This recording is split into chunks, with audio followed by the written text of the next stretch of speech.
Good evening, my friends. Welcome back for the second part of The Star Child by Oscar Wilde. First of all, I'd like to apologize for how nasal I sounded in the first portion of the story. I didn't realize I was getting ill.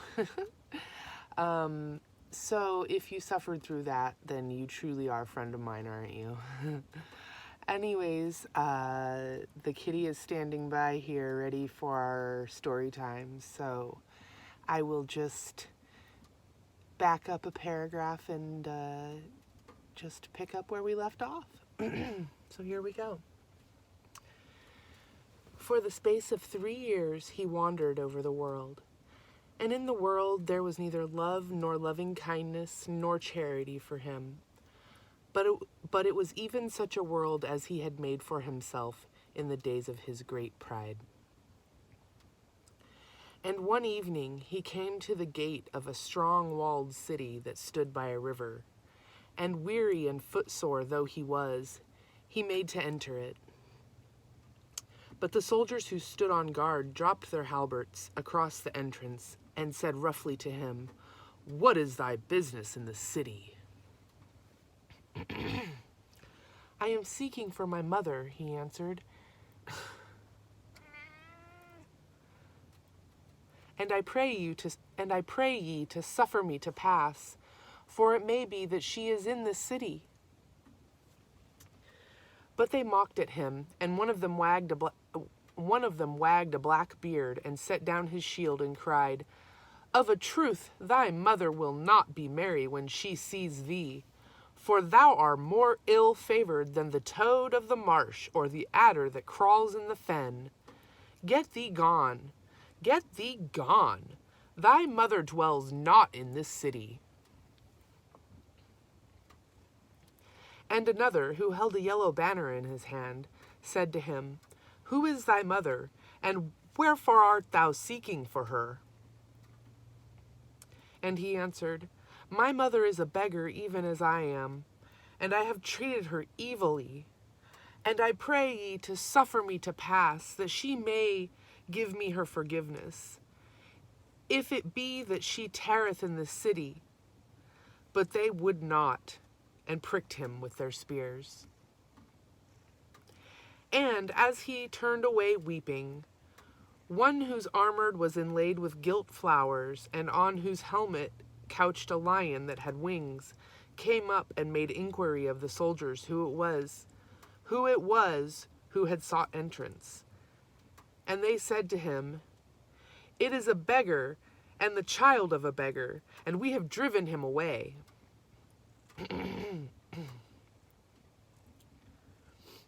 "Nay," he cried, laughing, "but we will sell the foul thing for a slave, and his price shall be the price of a bowl of sweet wine."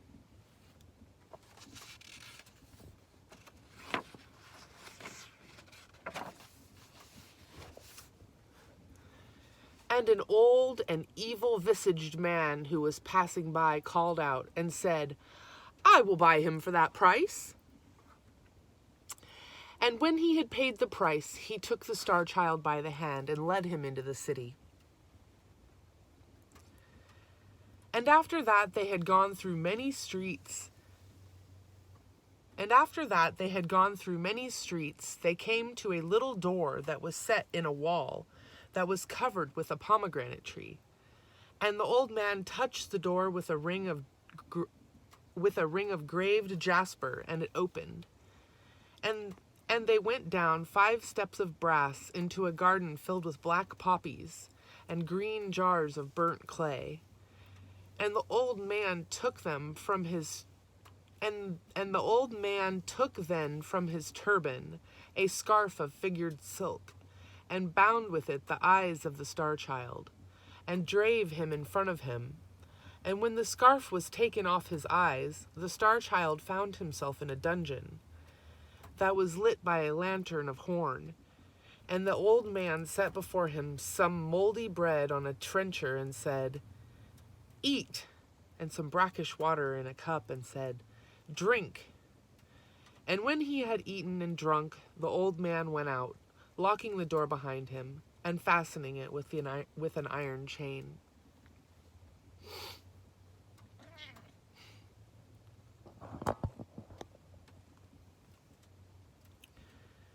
And on the morrow the old man, who was indeed the subtlest of the magicians of Libya, and had learned his art from one who dwelt in the tombs of the Nile, came in to him and frowned at him and said, "In a wood that is nigh to the gate of the city of Giars, there are 3 pieces of gold.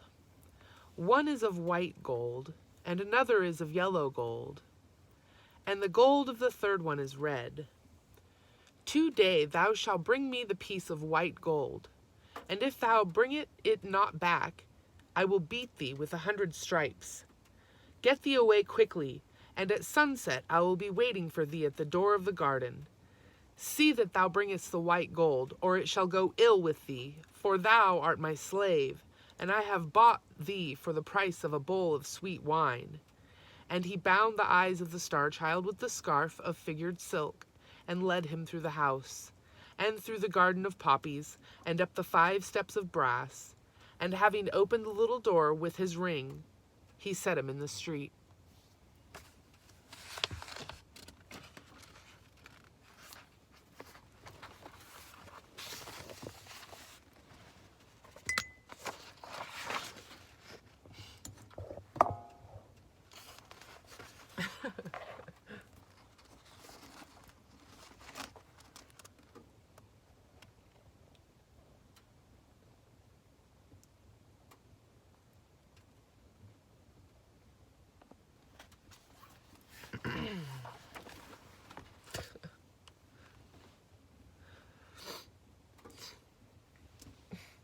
Excuse me, do you mind? We're in the middle of a story. Go on. Get. If you don't want to stay for the story, then go on. He's silly.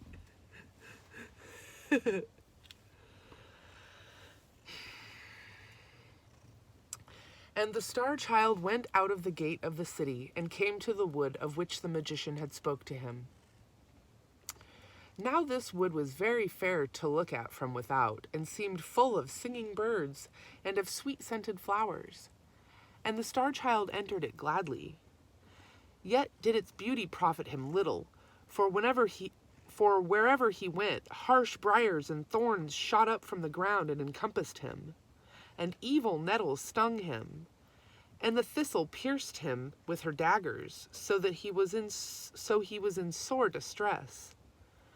Nor could he anywhere find the piece of white gold of which the magician had spoken, though he sought for it from morn to noon and from noon to sunset. And at sunset he sat his face towards home, weeping bitterly, for he knew what fate was in store for him. But when he reached the outskirts of the wood, he heard from a thicket a cry as if someone was in pain. And forgetting his own sorrow, he ran back to the place, and saw there was a little hare caught in a trap that some hunter had set for it. And the Star-Child had pity on it, and released it, and said to it, "I am myself but a slave, yet may I give thee thy freedom."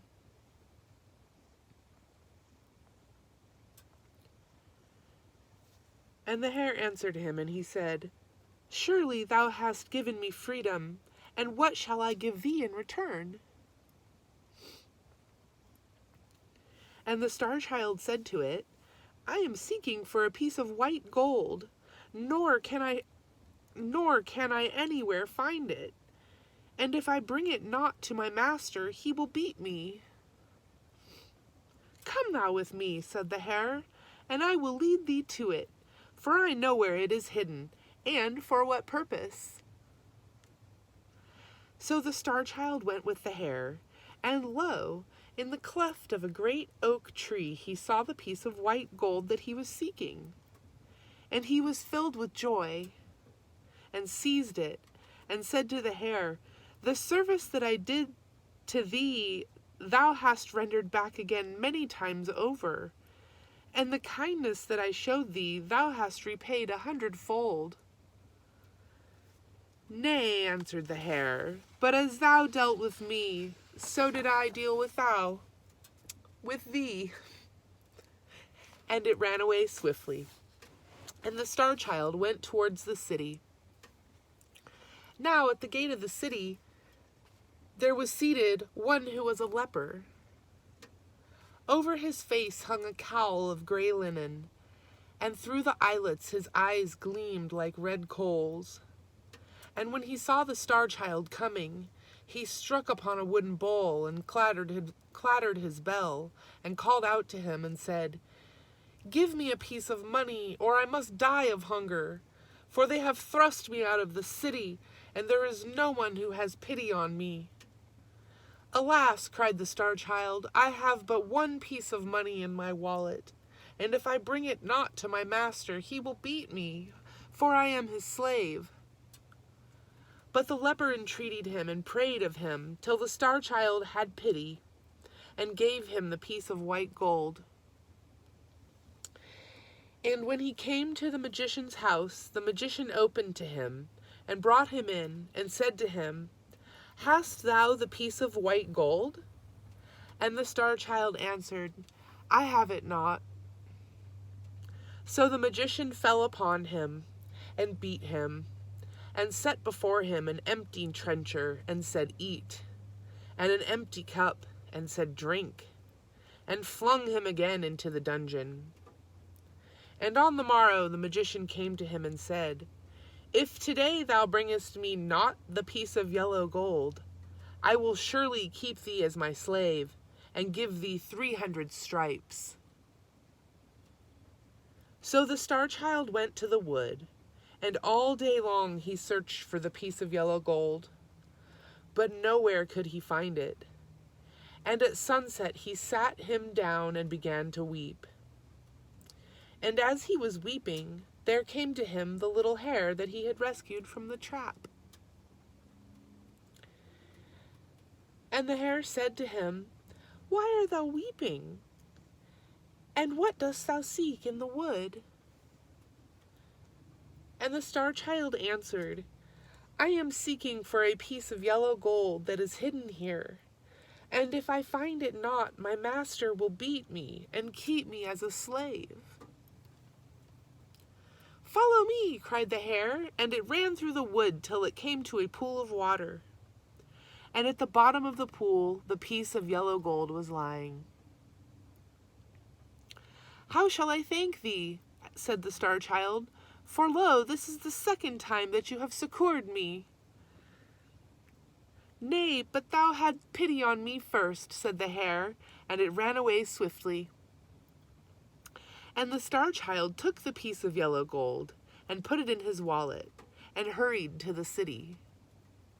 But the leper saw him coming, and ran to meet him, and knelt down and cried, Give me a piece of money, or I shall die of hunger. And the Star Child said to him, I have in my wallet but one piece of yellow gold, and if I bring it not to my master, he will beat me and keep me as his slave. But the leper entreated him sore, so that the Star Child had pity on him, and gave him the piece of yellow gold. And when he came to the magician's house, the magician opened to him, and brought him in, and said to him, Hast thou the piece of yellow gold? And the Star Child said to him, I have not. So the magician fell upon him, and beat him, and loaded him with chains, and cast him again into the dungeon. And on the morrow the magician came to him and said, If today thou bringest me the piece of red gold, I will set you free. But if thou bringest it not, I will surely slay thee. So the Star Child went to the wood, and all day long he searched for the piece of red gold. But nowhere could he find it. And at evening he sat him down and wept, And as he was weeping, there came to him the little hare. And the hare said to him, The piece of red gold that thou seekest is in the cavern that is behind thee. Therefore, weep no more, but be glad. How shall I reward thee? Cried the Star-Child. For lo, this is the third time thou hast succored me. Nay, but thou had pity on me first, said the hare, and it ran away swiftly. And the Star-Child entered the cavern, and in its farthest corner he found the piece of red gold. So he put it in his wallet and hurried to the city. And the leper, seeing him coming, stood in the center of the road and cried out and said to him, Give me the piece of red money, or I must die. And the Star-Child had pity on him again, and gave him the piece of red gold, saying, Thy need is greater than mine. Yet his heart was heavy, for he knew what evil fate awaited him. But lo, as he passed through the gate of the city, the guards bowed down and made obeisance to him, saying, How beautiful is our Lord! And a crowd of citizens followed him and cried out, Surely there is none so beautiful in the whole world. So that the Star-Child wept and said to himself, They are mocking me and making light of my misery. And so large was the concourse of people that he lost the threads of his way, and found himself at last in a great square in which there was a palace of a king. And the gate of the palace opened, and the priests and the high officers of the city ran forth to meet him. And they abased themselves before him, and said, Thou art our Lord, for whom we have been waiting, and the son of our king. And the Star-Child answered them and said, I am no king's son, but the child of a poor beggar woman. And how say ye that I am beautiful? For I know that I am evil to look at. Then he, whose armor was inlaid with gilt flowers, and whose helmet crouched a lion that had wings, held up a shield, and cried, How saith my Lord that he is not beautiful?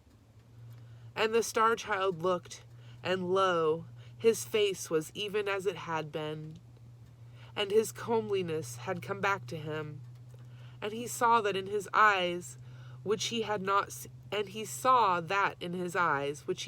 seen there before.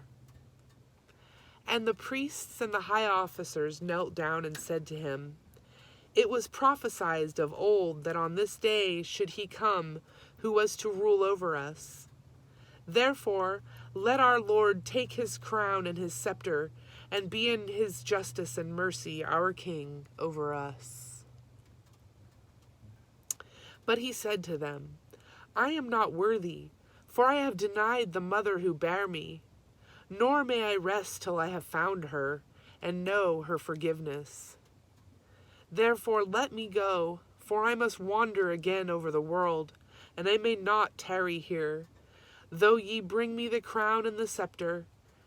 And as he spake, he turned his face from them towards the street that led to the gate of the city. And lo, amongst the crowd that pressed round the soldiers, he saw the beggar woman who was his mother. And at her side stood the leper, who had sat by the road. And a cry of joy broke from his lips, and he ran over, and kneeling down, he kissed the wounds of his mother's feet, and wet them with his tears. He bowed his head in the dust, and sobbing as one whose heart might break, he said to her, Mother, I denied thee in the hour of my pride. Accept me in the hour of my humility. Mother, I gave thee hatred. Do thou give me love?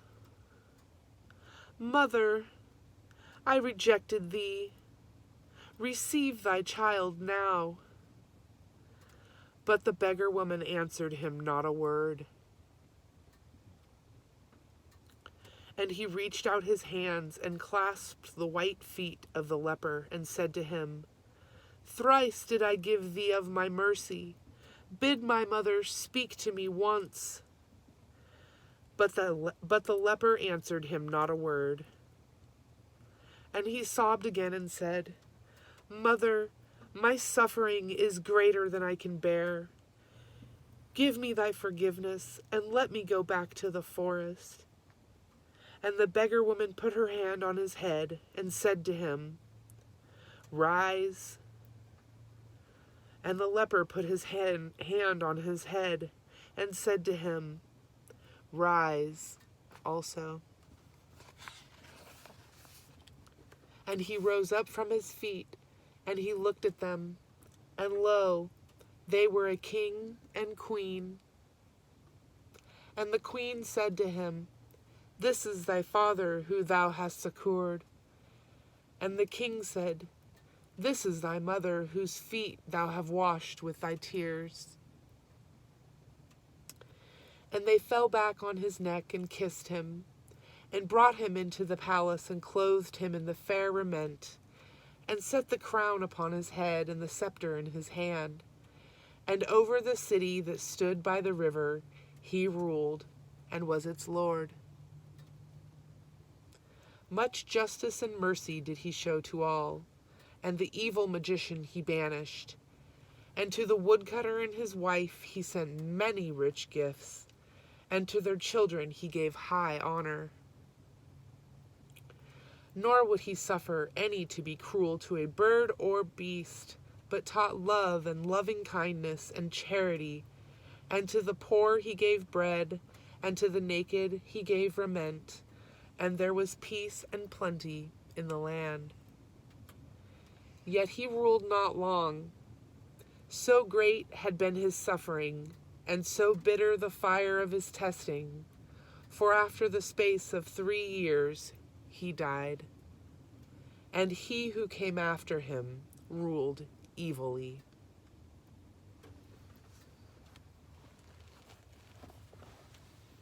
And so there you have it, my friends. The story of the Star Child, as brought to you by your Peachy friend. And there's a little bit of a motion in the ocean for you, too. Fun. That was nice. I'm glad I got to finish that story. I have been very under the weather and looking forward to reading the rest of this for you guys. So that was a treat for me today. Thank you so much for joining me. And again, to anyone who's watching these to the end, you truly are a dear individual for humoring me. Thank you so much, and good night.